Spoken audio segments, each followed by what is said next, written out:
July 1st, 7:55. You may ask yourself, what's so significant about today? Well, NBA free agency just started at midnight Eastern, so we've already got 8 hours on that. LeBron still hasn't made a decision yet. 1 hour later, 2 hours later, 3 hours later. Can you move it along? I'm all out of time cards. LeBron James just announced he's coming to the Lakers. But also, I'm on my own dime now.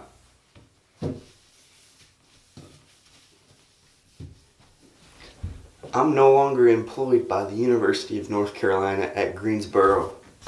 So you know what that means? I gotta fend for myself now. Cleaning my shower at 8 a.m. instead of taking one. And gotta shave, been a minute, huh? But anyway, for breakfast, what I eat, I usually eat oatmeal before I go lift, but if not, I have French toast sometimes, but today, gonna have some chocolate peanut butter Cheerios. Talk about the GOAT.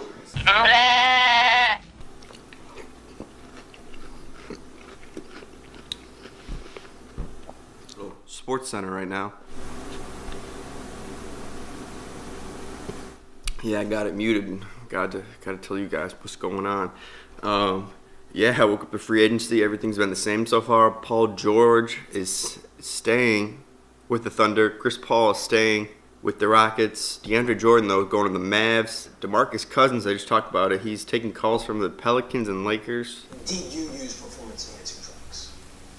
No, my friend. Never. Well, let's take a look. I said it. Daily content.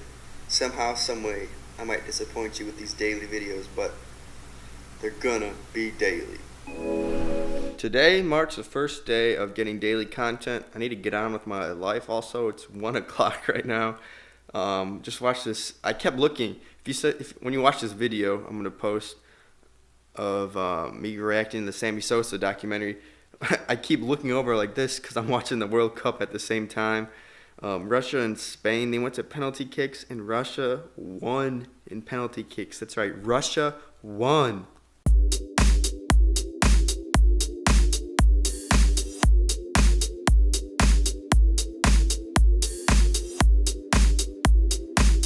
So yeah, I got some time on my hands.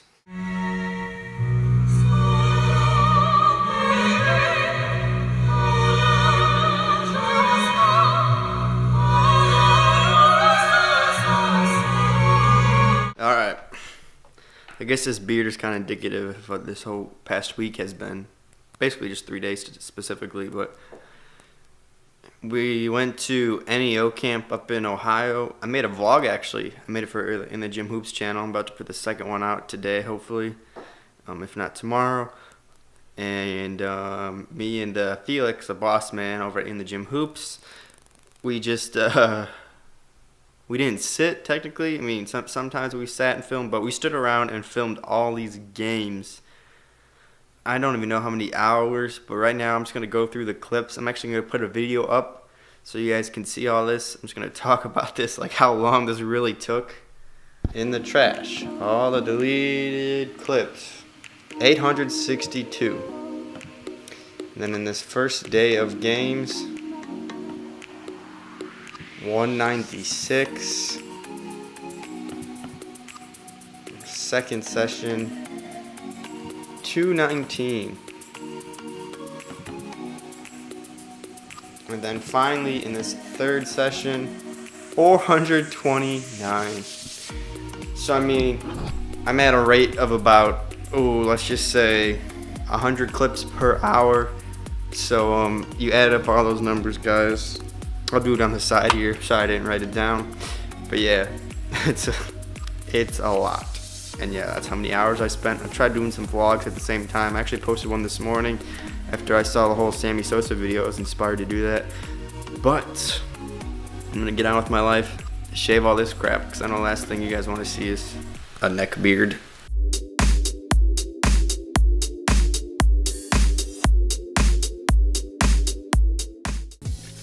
As you can see, I'm at Barnes & Noble right now. I'd love to take you guys inside, but you can't do it, so I'll just have to come back and show you the books I end up getting. Or book, I mean. Oh man, it's flipping hot up in here. I got the Shoe Dog book. It's called Shoe Dog by Phil Knight. I got the guy in this car right next to me seeing me vlog, so that's always cool, right? You guys thought I was playing, but yeah, gonna start reading now. I don't know, obviously, so I don't have to be on social media at night in terms of like when I'm right about to go to bed, so it'll be nice to read. Mark, we appreciate the phone call. Dang, man, a little bright out here. But yeah, man, time to get back to it, I was thinking about it. Being out here by myself, at least living by myself in a sense. Well, and also not really having like a class, or somewhere where you're forced to be, I guess, friends with people. I mean, work kind of counts, but like, I was the second youngest one there. Like, there was a girl who was 20, just turned 21. And then there was another girl who was 25. There's a guy who was like 25, 26, but he left after like 6 months or something. And so, yeah, I mean, most of the time you're hanging out with older guys, and they're 28 to late 20s to mid 30s. I'm just out here, I don't know, trying to find, make a name for myself, I guess, in a sense, and luckily I was able to have another person move here that I knew through another friend, I guess through a mutual friend, so we've hung out a lot. And then I met someone through doing this video stuff. I guess I hung out with one of the Balls Life guys you guys see with Donnie. So I mean, that gets fun from time to time. And most of the time too, hanging out, I'm hanging out with like these video guys and other stuff at these events for basketball. It's just sort of become my life. Here, I'll show you guys what I'm looking at right now. Basically, it's nothing. You see this? It's nothing. We're right by Wesleyan Christian Academy, and whatever other high schools are here in High Point. I can only imagine this is the spot where all the kids go, what I'm saying, for activities with their friends.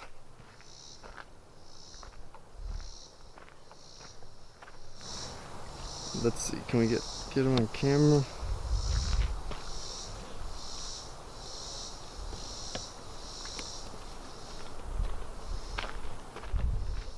Oh, dang, man. I don't think this... Oh, my God, dude, this thing's freaking killing it. There it is. Oh, dang. The thing flew in there and just freaking destroyed that spider, man. Whew. But what's next for me, What's next? I've been thinking about putting a video in this for a while. Like showing what I'm doing. And then I watched Moneyball actually yesterday, finally, for the first time. Shout out Brad Pitt and Jonah Hill, man.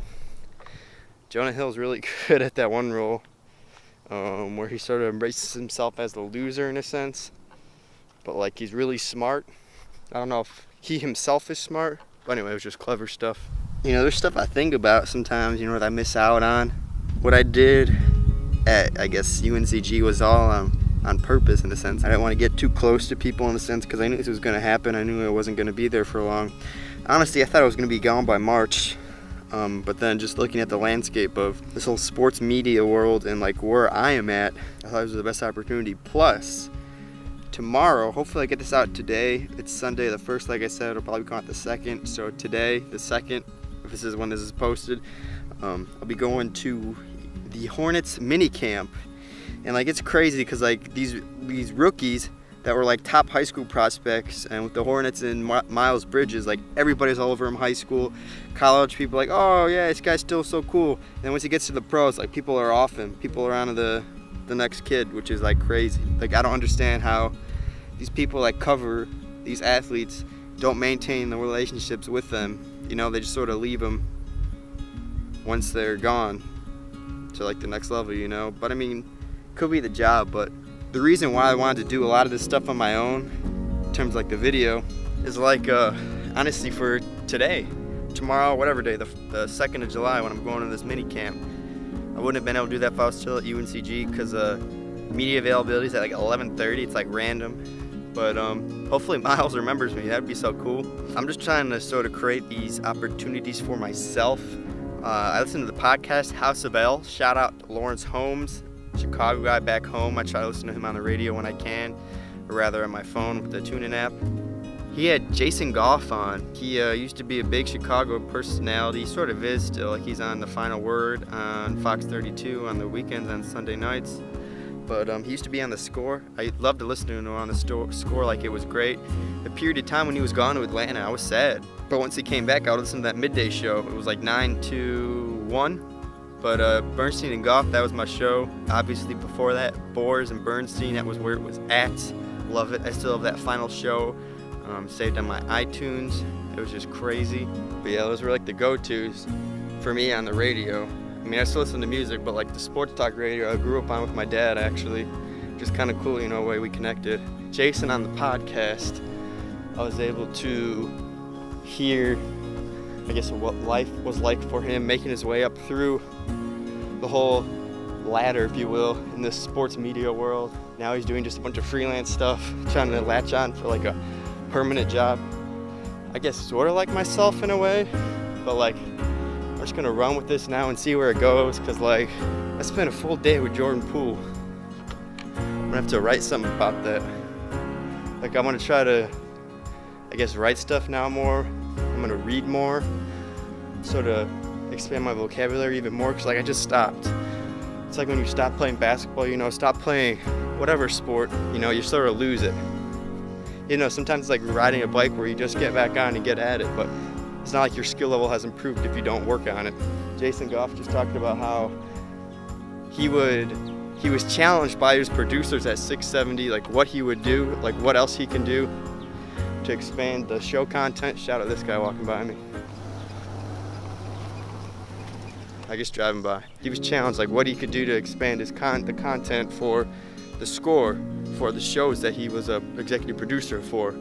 So he did what nobody did, and he utilized his, I guess, media credential, if you will, with 670. He's able to use that, his ability of working at the Score, as a way to get into Bulls practices. So he would go to all these Bulls practices, he would go to post games. So after, he talked about how after he finished it being the executive producer and like Boers and Bernstein back in the day when he was even younger than he is now, he would drive right over to the United Center and go to those Bulls games and then go post game. And now the thing he did by going to all the practices and stuff, he built up his rapport, his relationships with the athletes. And so by doing that, he was able to ask certain questions that nobody else was, because they felt comfortable with him. They felt like they could trust him. It's not like Jason was grabbing beers with these guys, but you know, he had, you know, good friendly relationships. And that's something I really value today with the athletes. It's not just posting the video, having them comment, oh, is this fire or something like that. You know, I like getting to know the athletes. So I do whatever I can to get to that. So whether it's doing a post-game interview, a little day in the life, or a little documentary, you know, I really, really enjoy it. And so anyway, Jason did that. And again, it built up his credibility as someone in the sports world. I mean, I don't want to say as a reporter, because like he did that and like more, you know what I mean? Like I don't want to call myself just like a videographer, because like I do videos, because I produce videos as well, and then I film it, and like I try to tell stories, you know? So like I don't know what to call myself, you know? Anyway, listening to that podcast with Laurence Holmes and his House of L podcast, having Jason Goff, it was in 2 parts too, so you got to hear, I guess, you know, how stuff went down at the Score. You got to hear his first-hand account of all that stuff, which was kind of just sad for myself. But also, though, just listening to him was inspirational, and that sort of inspired this whole minicap thing with the Hornets. So when people ask, like, what's next for me, I don't know what to tell them. I'm not just gonna post this video and have people sit through it, because like the whole thing with like attention spans and all that, like nobody's gonna watch it all the way through. Although talking to Bryce from Elite Mixtapes, shout out Elite Mixtapes, he watched my vlogs, I guess, through somehow, like all the way or something, or close to it, because he actually knew me. He said it helped when you know the person. So yeah, I'm just glad I finally got all those clips labeled, man. That was a pain in the butt. It took like 14 hours damn near, man. Like when I'm labeling them, it's not like I went and did all 1,400 of them in a row, or 1,500, however many it is. That's what I did when I was at UNCG. I labeled clips back at Ball State, but it's not like I would just like hunker down, you know, after I shot a game or something. When you're like in an office environment And when you're actually like working for someone, like the thing just like clicked in me, like I would shoot even more than I did before. I said like 100 clips an hour because, you know, you'd go through like 10 to 20 clips, probably around like 10, 12 clips. And you're like, dang, this is like exhausting. So you take out your phone, you check it, Twitter, Instagram, or whatever, and like you take a quick little like 2-minute break or something, and you get back on, keep labeling more, take a break, something like that. And sometimes too, like since there's so many clips in like the one folder I have to do like 181 drive lane 1, 181 drive lane 2, all like up to like 5 sometimes, you know, because they keep making the same play over and over, which is good. We love that on our end because then it just gives more content for us to produce for the kids that request a video. But it's just a long video, guys. Big day, July 1st. Finally making the most of it. Like I woke up and I was like, man, at like 8 o'clock today I wanted to go back to sleep, but I didn't. I just got up and I remembered, oh yeah, the E60's coming on, came on, watched it, posted this video of me commenting on the Sammy Sosa thing. Yes, Sammy did juice. I got a dislike on my video, it's hilarious. But yeah, and then I was watching a ton of the world qualifiers in basketball. It's kind of funny because like I'm watching just like random basketball, you know, and like sometimes you see a pro like Jonas Valanciunas was with Lithuania, so it's cool to see him out there. But since Lithuania was up double digits in the fourth quarter, they took him out once the fourth quarter started, so I didn't get to see much of him there. Saw a bunch of the World Cup today. It was crazy to see how Russia somehow beat Spain. Then I watched the Cardinals almost come back and beat the Braves. Also, your boy's down some money too, but it's for another time. I'm gonna get this guy on camera. Like Jordan, my man Jordan always said, you know, get this guy on camera. We're gonna get the guy on camera who's right next to my car, probably trying to come by right now.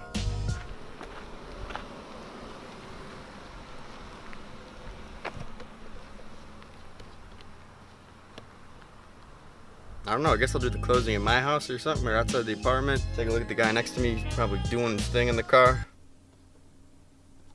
Just gonna warm up some of these chicken wings from Aldi to eat. Shout out Aldi, man. But yeah, leave a like, guys, and don't forget to subscribe for more content. We'll see you around.